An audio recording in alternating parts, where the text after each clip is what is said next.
And good evening. A very warm welcome to the best of the good life. I'm Drago. Today's episode is coming to you from BMK Cafe. As usual, a fantastic location. They have everything. And I'm glad to say that I'm sipping on a cocktail. These are some of the benefits I get from working with this place. It's quite a good place to work from. Now, on today's episode, we are going to discuss something that is going to interest you because I have a very special gentleman. And to most of you, would love to hear a conversation from this gentleman. He is the manager of this very own place. But before that, I'd love to remind you about something. In today's world, rich people fear one thing: entitlement and their kids growing up without purpose. Because these kids have a tendency, evoking a stereotype of what we call a trust fund, having something to do with a social capital. A kid growing up knowing that my dad is rich, so I don't have to work hard. But, he cautioned me before we did this interview that I don't want to impose anything, involving his dad and blah, blah of that. But with no further ado, please allow me to introduce to you Mr. Ali Kibirige. How are you, sir? Good. Welcome to the show. Thanks. I'm glad to be here. Great. And for the first time, I was lucky that you gave me some time to sit with you. I've always wanted to do this for a very long time. Excellent. I talked about social capital. You are a son of a very wealthy man in this country. How does that, do you wake up sometime and pinch yourself? Or you also sleep on one bed at a time like any other person? As I told you, it's a very, very, very sensitive question about family or what. But it's something normal. I take it as normal. It's very, very, very, very normal, like any other person. Are you sure? Did you go to the same schools, these normal schools like any other person? Of course. Yeah. Of course. Like which kind of schools did you go to? Actually, I went to City High. Really? Just here in Kololo, yes. Because I wanted to be schooling like near home. Yeah. So I chose a school that is near home. Okay. Then it's Thai in Tinder. Yeah. Yeah. You also graduated from where? I graduated from MUBS. It was my dream. It was always my dream to graduate from MUBS, to study from MUBS at least. So I was blessed as well to graduate from MUBS. Okay. My dream university, actually. Yes. Let's talk about the time you were a child. Which kind of family do you come from? Of course, we know the most obvious part of it, that people know that you're rich. But which kind of childhood did you grow up from? Speaking about you. Still about my childhood, I'll give the same answer. It was normal life like any other person. Like, though the environment differs from a village kid to a town kid. Did you ever live in a village before? Because me personally saying I've never lived in a village before. Actually, we used to go there to visit the grands and then come back to the town. Yeah, but I didn't grow up from the village. I grew up from the city. Yes. And were you a stubborn child? Because now you're a very humble person. I even wonder how you've kept up with that. But as a child, were you different? Were you stubborn? Not really, because our parents were very, very, very tough and strict on us. So there is no way you can. You have to. Actually, we carried our family name from childhood, from the grassroots. Not like these days. We used to carry the family name. Our parents emphasized on. I can say briefly.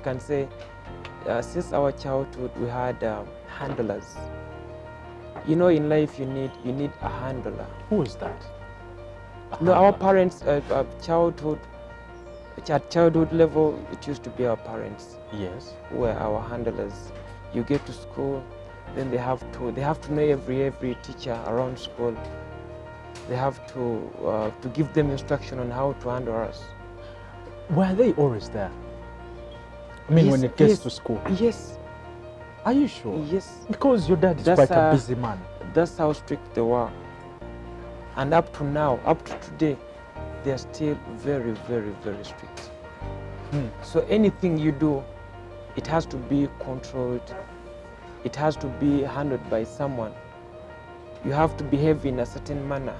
Do you feel like it's a sort of giving you a guideline to how you're supposed to live life? Do you think they are setting a precedent for you guys? Yes. Yes, because very many people, actually we have friends, we have family friends, the kids have gone wrong just because they lack handlers.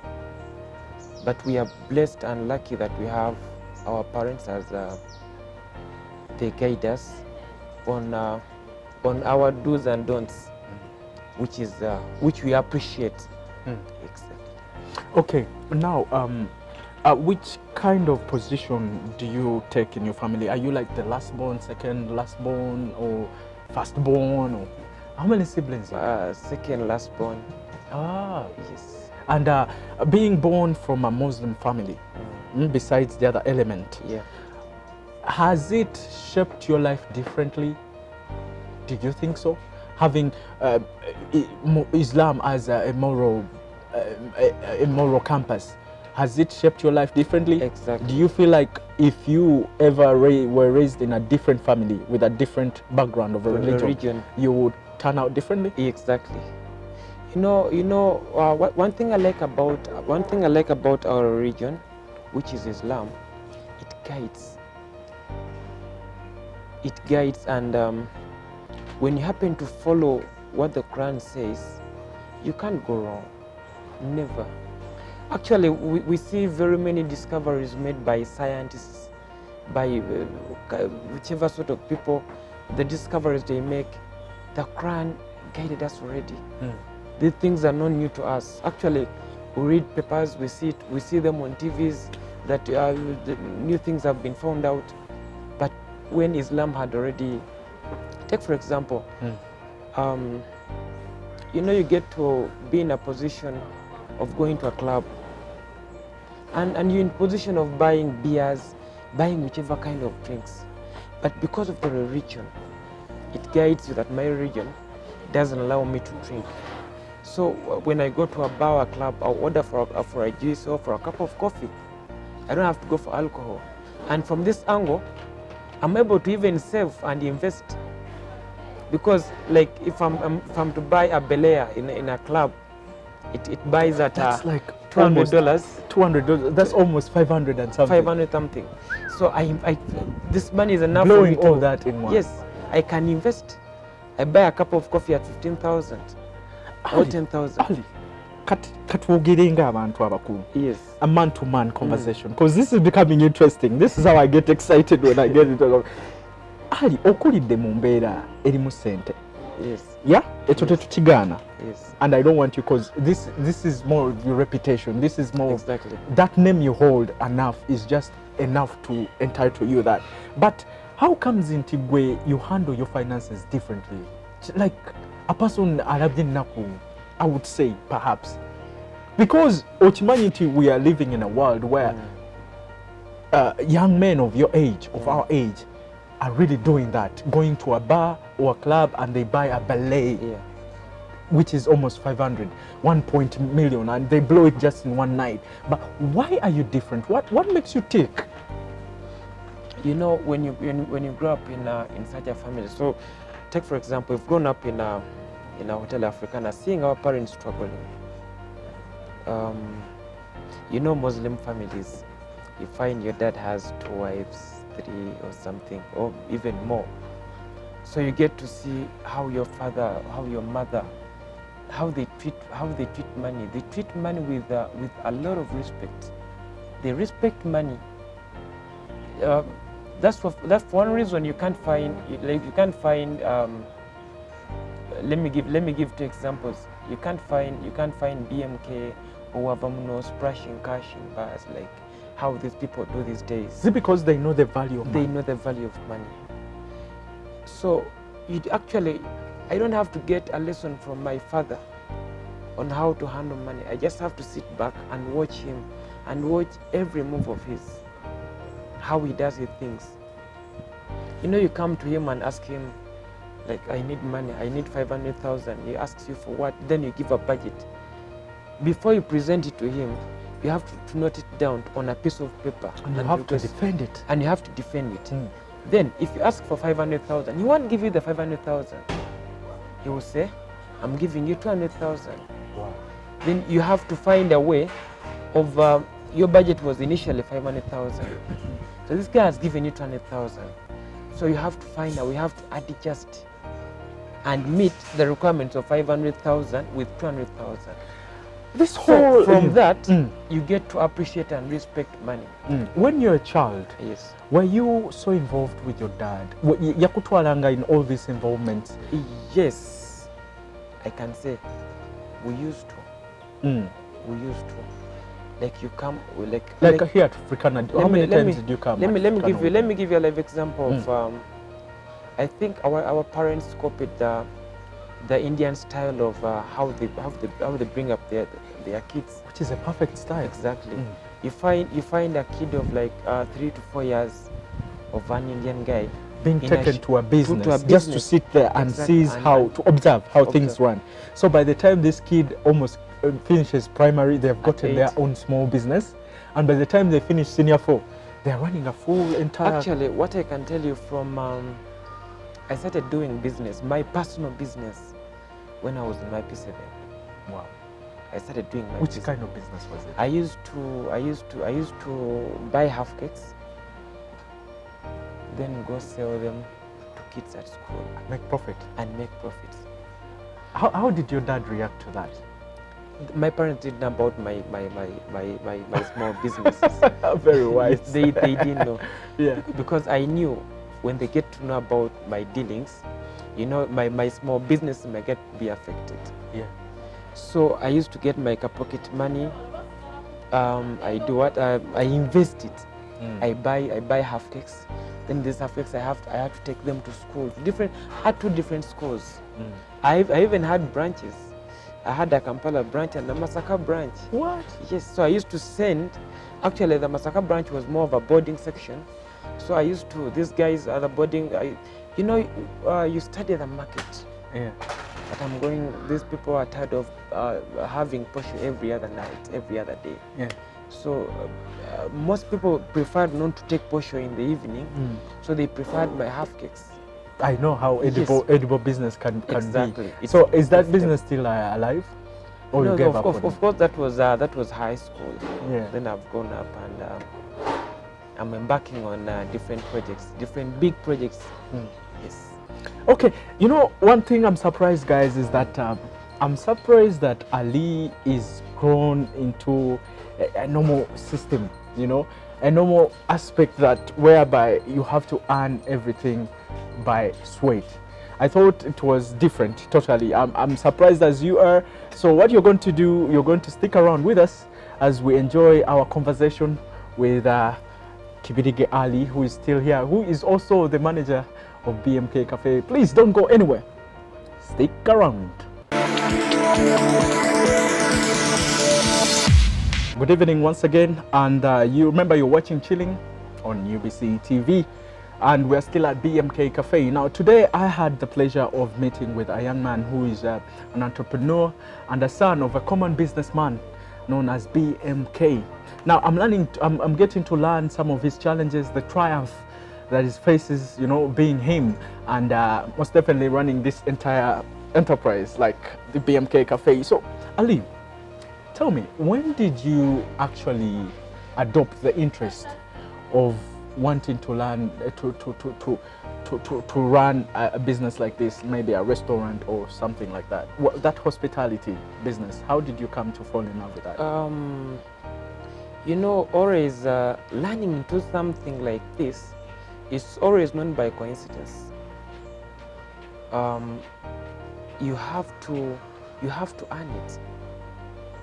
People don't just wake up and tell you, Ali, you're the cafe manager, you know? No. Whereby on getting this passion of food, as I told you, from my P7, I was vending half cakes in high school. So already that led to food. So from that, I started doing shows. They call them bivulu. I used to vend food. There was what you call buying food rights. So I used to buy food rights from Balam, and I used to. You can't make this up, can you? I mean, this is real, right? Yes. What? And I used to. We go into contract with Balam. Then I take the whole show to be the sole vendor of food. Yeah. So it's from that background that my mentor, who I take to be my mentor and my brother, based on that background, and said, then you can. You already have the passion for food. My mentor is Haruna Mwanga, my older brother. Yeah, my big brother. Yeah. So he's my mentor. So he based on that background to tell me that from that, because I used to disturb him. Yeah. Actually, I used to disturb three people. I used to disturb my mother, my father, and my brother. I used to go to my brother for funds, to get funds, to facilitate, to buy the rights, to buy food to be used for a show. Then I used to disturb my dad and my mother for signing for tables and chairs and from Hotel Africana to take to the shows. Wow. So it's from that background. My father saw that this guy has passion for food, and my brother based on that. So what I want to tell everyone that it's not by coincidence that you learned such a big deal that you're a cafe manager, you're something. Some young ladies that have tuned into this show, they are probably wondering out, is Ali single or married? Because they're seeing this gorgeous young man and they're wondering, are you single or you're married? Or it's in the process. It could be a situation. Single and contented. What? Oh my God! What does that even mean, Ali? Single and contented. You know they're not going to take that as an answer. Single and contented. Wow, this has been amazing. So what you can do is to follow our social media outlets. Go on Chilling UBC TV. Follow our show. You can contribute to our conversation because I've seen a lot of feedback that has come through our Facebook, and thank you guys for watching, and I love all your suggestions and I'm trying to implement in some of the suggestions. So Ali, as you're winding up, what does the future hold for you? Is genuinely, you're single, you've settled in business, you've discovered yourself, I can say. Exactly. But what does the future hold for you? Because now you're dubbed or you're being you're part of Mr. Mwanga's family, right? Yes. I mean, have they ever dictated what you do in life when you choose to marry? Which kind of path in terms of business you take, all that? I mean, I'm trying to discover what is like 5 years from now for you. What does it look like? First of all, our family, you know, we believe in what we call a free world. Our family, they respect, they respect what you want. If I say I want to be single, they won't force you to marry. Of course, the parents, you know how they be. They keep on asking, when are you getting married? Or who are you seeing? Are you seeing someone? I'm tired of that question. You ask me, I've been a casualty of that question. And very soon I won't disappoint them. So, they ask, and but they won't force. So, and even when it comes to business, you just have to, they leave you to discover yourself. Like when they see you settled, and then they say, oh, he's now settled, then this is Kawa. So you're good to go. But now, by 5 years from now, I see myself in a very, very, very, very good position. A what? A very, very good position. Because in terms of what? In terms of business, in terms of business. Like father, like son. After Yes. all, the apple doesn't fall far away from the tree. You Exactly. see, it's so business oriented. Yeah. So actually, I'm seeing myself opening up like restaurants. There are restaurants I admire in life, like how you see Javas. I did a marketing course. I'm a marketeer. So in marketing, there's what you call a market leader and a market follower. So when I look at Javas, there are two restaurants I like in life. One is called Starbucks. Starbucks, and Yes. it's not in Uganda. It's not in Uganda. So far away from Uganda. Yes. Yeah. But I like Starbucks and I like Cafe Javas. Are those the guys that sell tea, Coffee, actually, theirs is mostly coffee drinks, and drinks. soft drinks?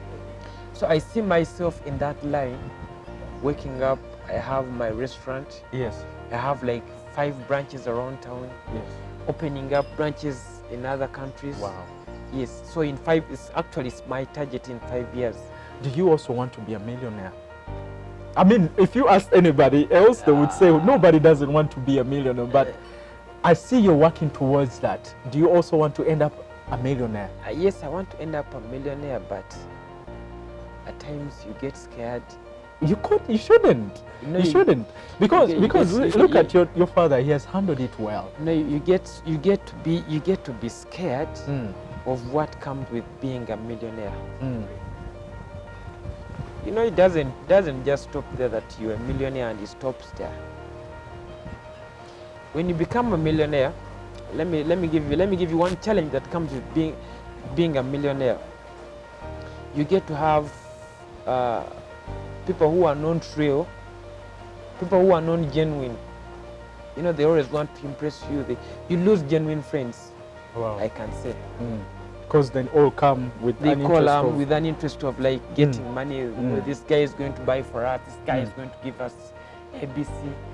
But now, like where I am, I don't like being too much there. Like Which kind of friends do you have, by the way? You've spoken about friends. Which kind of friends do you have now? Are they the entrepreneur kind of friends? When I'm choosing my friend, I'm always very, very, very careful. Someone has to be genuine to me. And I look at a friend who is going to like me or is going to love me, not because of what I am, not because of what I have. Because that's what I was going to say. Some of them Yes. can come because they know you. Actually, I was Bmk'S. I was chatting with my best friend. He's called Akram. He's called Akram Kasozi. He's also into clothing lane. I was chatting with him. Actually, he told me one thing. Actually, he said it yesterday. He told me, I didn't love you. I didn't like you because of what you are.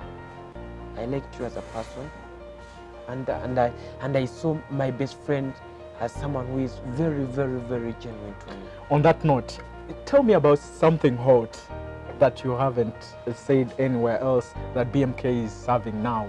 Something hot on their menu that anybody can just run in and be like, I've eaten that from BMK and I want to eat it again.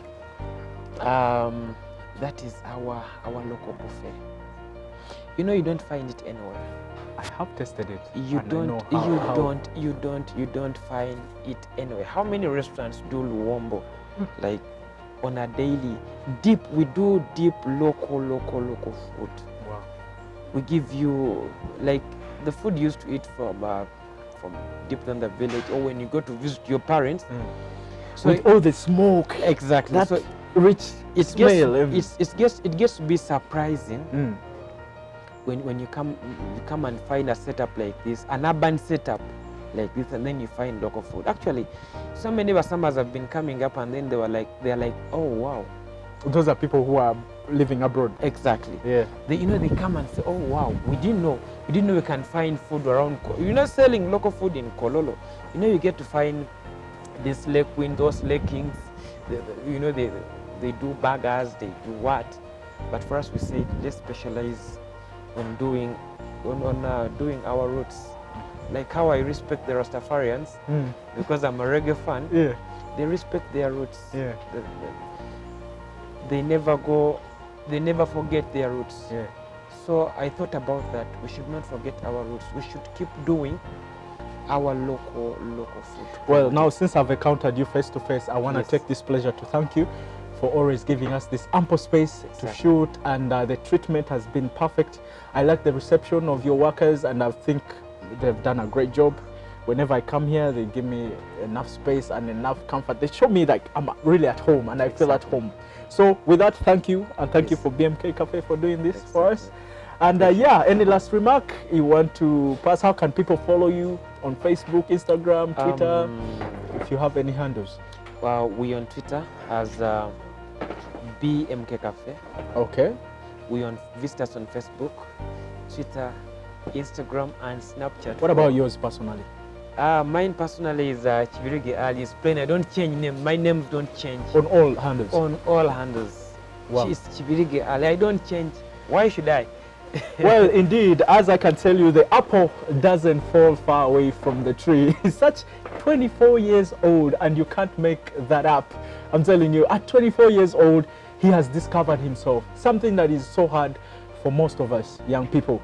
He's now venturing into his own businesses, of which he tops this very own BMK Cafe. But it looks like he has a bright future ahead of him. From the team, Elijah, Esther, Lawrence, and each and every person now managers at the station, thank you very much for being a fantastic audience. Until we meet next time, bye.